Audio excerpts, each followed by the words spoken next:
Hi කොහොමද ඔයාලට? ඔන්න ඉතින් මං අද ලොකු ගමනක් යනවා. හොරණේ ඉඳන් මම යනවාද සූරියවැවට මගේ යාළුවෙක්ගේ ගෙදර. එයාගේ බබා බලන්න තමයි යන්නේ. මං ඉතින් උදෙන්ම බෝඩින් ඉඳන් හොරණට පික්නික් එකක් දාලා හොරණින් කොට්ටාවට ආවා මාකුමරෙන් සූරියවැව කියලා. ඇඹිලිපිටිය බස් එකක් ගන්න.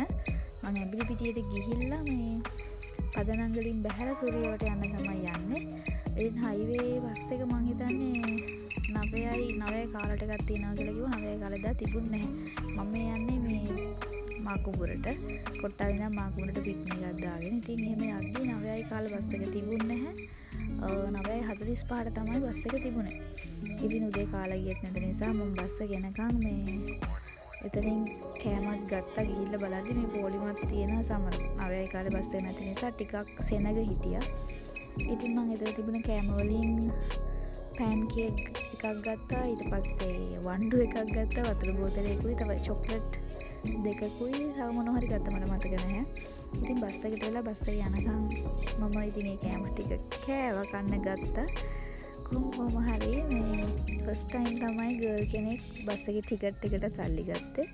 මේ අතරම හොඳයි ඒ වැඩේ. ඒ කියන්නේ මේ ඩ්‍රයිවර් කොන්දස්තර කවුරුත් සල්ලි ගන්න නැහැ. ගර්ල්ස්ලා තමයි ටිකට් එක කඩලා මේ ටිකට් එක දෙන්නේ. බස් එක යන්න කලින් ඉන්න හැමෝගෙම ටිකට් එක කඩලා මේ ටිකට් එක ගන්නවා. ඉතින් කොහොම හරි මට මාකුඹුරේ ඉඳලා ඇඹිලිපිටියට 1360යි ටිකට් එක.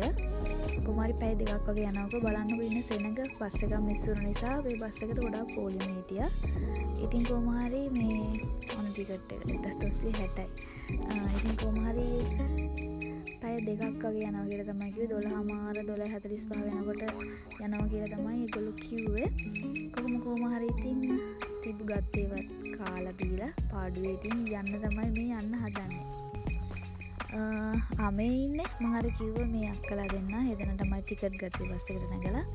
මේ මම හිතන්නේ දෙන්න දාලා මට අහුණා කියනවා දෙන්න දාලා ප්‍රැක්ටිස් කරලා තනියෙන් දානවා කියන කතාව තමයි කිව්වේ. ඒගොල්ලෝ මේ ප්‍රැක්ටිස් එකට තමයි දෙන්න දානවා කියලා කියන්නේ. එක්කෙනෙක් ටිකට් එක කඩනකම් ඉතුරු එක්කෙනා මේ ඉතුරු සල්ලි දෙනවා. සාමාන්‍ය බස් එකට නැග ගම ඒගොල්ලෝ කියනවා 1360ක් ගන්න මාරු සල්ලි වලින් කියලා.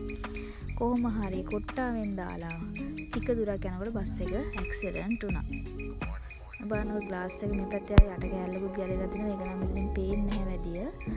මේ කොහොම හරි පැය භාගයක් විතර ඒ කියන්නේ කොට්ටාවෙන් දාලා මේ ලොකු වෙලාවක් ගියෙත් නැහැ. මේ කාර් එක වැදුණා. ඉතින් මේ එමර්ජන්සි මැනේජ්මන්ට් එකෙනුත් ආවා. ඇවිල්ලා කොහොම හරි ගමන පැය භාගයක් විතර තවත් පරක් වුණා. ඉතින් කොහොම හරි පැය භාගයක් විතර පස්සේ අලුත් බස් එකක් ආවා. ඒ බස් එකට ඊට පස්සේ මේ බස් එකේ හිටපු සෙනඟ හැමෝටම යන්න කියලා කිව්වා මේ අනිත් බස් එකට. ඉතින් ඒ බස් එකට යන්න කලින් මේ තැනට මේ මැනේජ්මන්ට් එකෙන් ආපු අය තමයි මේ බලන්නේ මං හිතන්නේ වාහනේ. මේ ඩ්‍රයිවර් හිටියෙත් නෑ. කොහොම හරි ඕක ඇක්සිඩන්ට් එක වෙලා විනාඩි 5ක් විතර හිටියා. ඊට පස්සේ ඩ්‍රයිවර් හොයාගන්නත් නැහැ. බස් එකේ කට්ටියත් පොඩ්ඩක් මේ බනින්න කරන්න හැදුවා. ඉතින් ඒ කියන්නේ කිසි වගකීමක් නැතුව ඉන්නවා මේමයි කියලා මොකක් කවුරුත් නැහැනේ. ඒ නිසා මේ ටිකක් කෑ ගැහුවා මේ කියන්නේ හිටපු අයත් කෑ ගැහුවා බස් එක ඇතුලේ හිටපු අය. ඉතින් කොහොම හරි මේ යන්නේ මේ ඉතුරු බස් එකේ කියන්නේ ඊට පස්සේ අපිට ඒ බස් එකේ තමයි අපි මේ යන්නේ. සාමාන්‍යයෙන් මට එහෙම වැඩක් වෙනවා කලාතුරකින් කොහේ හරි යන්න ගියත් හරි මම යන්නෙත් නැත්තේ ඔන්න ඔය සිද්ධිය නිසාමයි. මට සාමාන්‍යයෙන් ඔය වගේ සිද්ධි වෙනවා. ගෙදර යන්නෙත් නැත්තේ ලොකුවට මට බයයි. බස් එකේ ඇක්සිඩන්ට් වෙනවා. ඒ දේවල් නිසා චුට්ටක් බයයි. හැබැයි මට කලාතුරකින් ගියත් ඒ දේ විදිහටම සිද්ධ වෙනවා.